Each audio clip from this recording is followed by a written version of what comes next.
Hello and welcome back to the Miyamo channel. Here we talk about modern aesthetic treatments that support skin health, longevity, and natural looking results. And today we are doing a Q&A answering some of your most common questions. So let's get into it.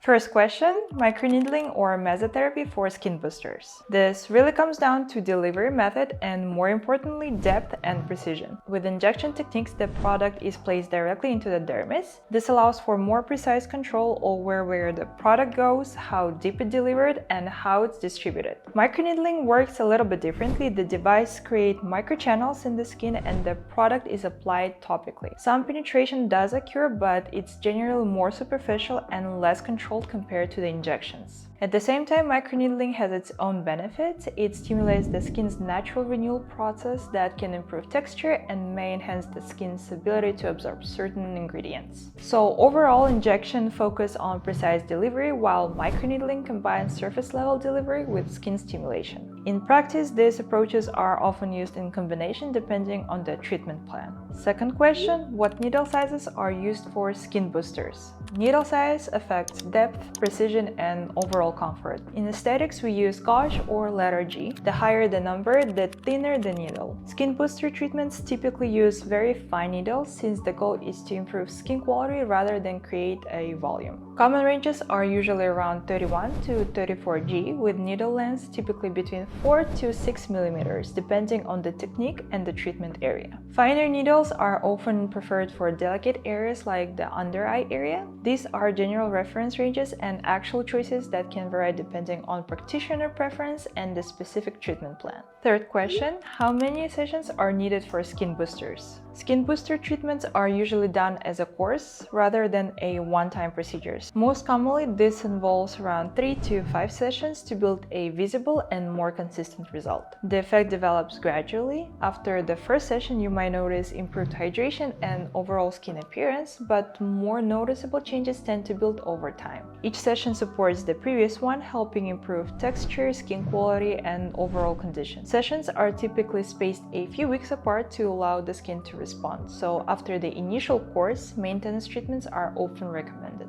And the final question is Korean Botox similar to Botox or Dysport, and how does Neurovie compare? Botox is the brand name, and like other similar products, it contains botulinum toxin type A. Different brands use the same type of active ingredients, but may vary in formulation, manufacturing processes, and regulatory approval depending on the region. In practice, outcomes can be similar when products are used appropriately by trained professionals, but results may still vary depending on the individual factors and the technique. In terms of duration, effects typically last around 4 to 6 months, again depending on the individual. Cost differences between products often come down to manufacturing, market positioning, and regional factors. So rather than one being universally better, the choice usually depends on the practitioner preference, patient needs, and treatment goals. As you can see, aesthetic medicine rarely has one single answer. Each treatment, technique, and parameter is selected individually. Thank you for watching. If you found this video helpful, don't forget to like, subscribe, and leave your questions in the comments below. See you in the next episode on Miyamo.